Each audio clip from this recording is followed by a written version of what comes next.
Now that your candidate has been interviewed, and on the basis of positive feedback, we're going to make an offer.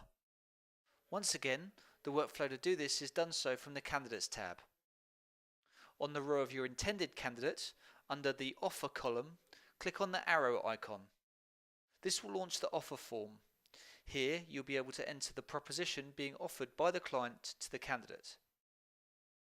Enter the start date and the working hour details.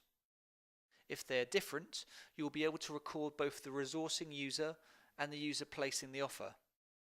Enter the monetary details. You can use a margin calculator if you wish, or alternatively you can enter a flat fee.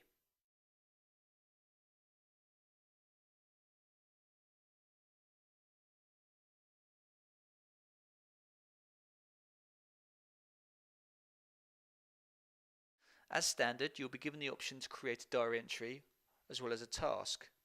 For example, at this stage you may wish to record a task prompting you to follow up on the offer.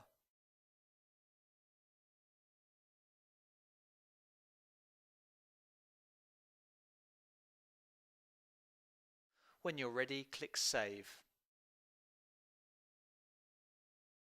As with the interview, on creating the offer you'll be given the option to send a confirmation email to the candidate, the contact, or both. We'll select to confirm the offer details with the candidate.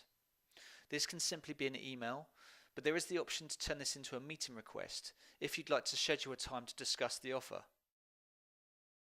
We suggest you create a number of email templates suitable for the various offers you'll make.